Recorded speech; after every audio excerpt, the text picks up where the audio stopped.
Evangelho de Jesus Cristo, segundo escreveu Marcos, capítulo 12. Então Jesus começou a lhes falar por parábolas. Certo homem plantou uma vinha, colocou uma cerca ao redor dela, cavou um tanque para prensar as uvas e construiu uma torre. Depois arrendou a vinha a alguns lavradores e foi fazer uma viagem. Na época da colheita, enviou um servo aos lavradores para receber deles parte do fruto da vinha. Mas eles o agarraram, o espancaram e o mandaram embora de mãos vazias. Então enviou-lhes outro servo, e eles lhe bateram na cabeça e o humilharam. E enviou ainda outro, o qual mataram. Enviou muitos outros. Em alguns bateram, a outros mataram.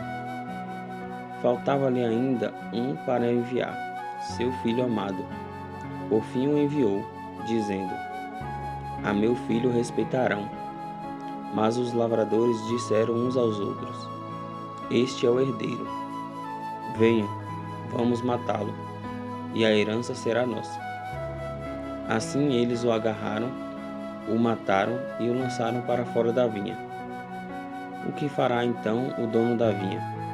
Virá e matará aqueles lavradores e dará a vinha a outros. Vocês nunca leram esta passagem das Escrituras?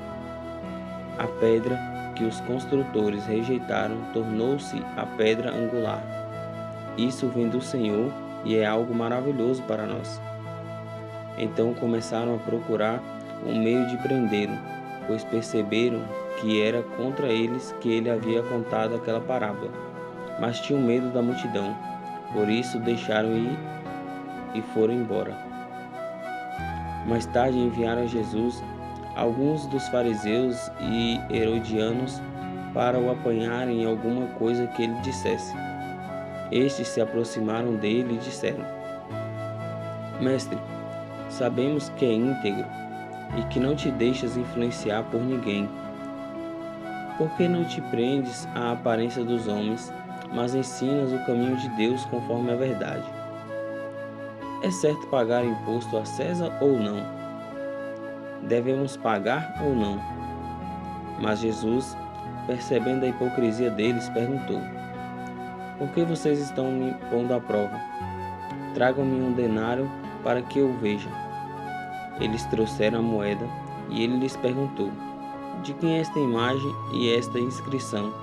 De César, responderam eles. Então Jesus lhes disse: Deem a César o que é de César e a Deus o que é de Deus. E ficaram admirados com ele. Depois os saduceus, que dizem que não há ressurreição, aproximaram-se dele com a seguinte questão: Mestre, Moisés nos deixou escrito que, se um homem morrer e deixar a mulher sem filhos, seu irmão deverá casar-se com a viúva e ter filhos para seu irmão. Havia 7 irmãos. O primeiro casou-se e morreu sem deixar filhos. O segundo casou-se com a viúva, mas também morreu sem deixar filhos. O mesmo aconteceu com o terceiro. Nenhum dos 7 deixou filhos. Finalmente, morreu também a mulher. Na ressurreição, de quem ela será esposa, visto que os 7 foram casados com ela? Jesus respondeu: Vocês estão enganados, pois não conhecem as Escrituras nem o poder de Deus. Quando os mortos ressuscitam, não se casam, não são dados em casamento, mas são como os anjos nos céus. Quanto à ressurreição dos mortos, vocês não leram o livro de Moisés, no relato da sarça, como Deus lhe disse: Eu sou o Deus de Abraão, o Deus de Isaque e o Deus de Jacó? Ele não é Deus de mortos, mas de vivos. Vocês estão muito enganados. Um dos mestres da lei aproximou-se e os ouviu discutindo. Notando que Jesus lhe dera uma boa resposta, perguntou-lhe: De todos os mandamentos, qual é o mais importante? Respondeu Jesus: O mais importante é este: Ouça, ó Israel, o Senhor, o nosso Deus, o Senhor é o único Deus. Ame o Senhor, o seu Deus, de todo o seu coração, de toda a sua alma, de todo o seu entendimento e de todas as suas forças. O segundo é este: ame o seu próximo como a si mesmo. Não existe mandamento maior do que estes. Muito bem, mestre, disse o homem. Está certo ao dizeres que Deus é único e que não existe outro além dele. Amá-lo de todo o coração, de todo o entendimento e de todas as suas forças, e amar o próximo como a si mesmo é mais importante do que todos os sacrifícios e ofertas. Vendo que ele tinha respondido sabiamente, Jesus lhe disse: Você não está longe do reino de Deus. Daí por diante, ninguém mais ousava lhe fazer perguntas.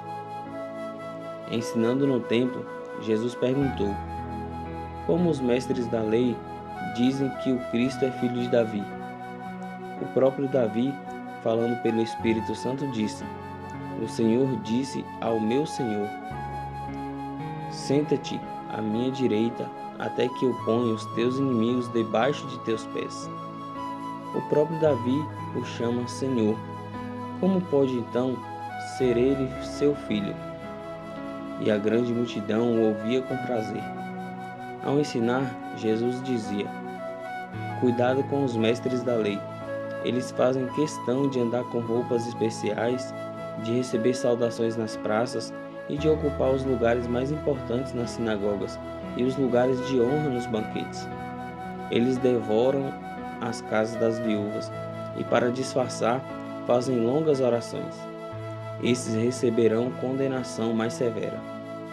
Jesus sentou-se em frente do lugar onde eram colocadas as contribuições e observava a multidão colocando dinheiro nas caixas de ofertas. Muitos ricos lançavam ali grandes quantias. Então, uma viúva pobre chegou e se colocou 2 pequeninas moedas de cobre, de muito pouco valor. Chamando a si os discípulos, Jesus declarou: Afirmo que esta viúva pobre colocou na caixa de ofertas mais do que todos os outros. Todos deram do que lhe sobrava, mas ela, da sua pobreza, deu tudo o que possuía para viver.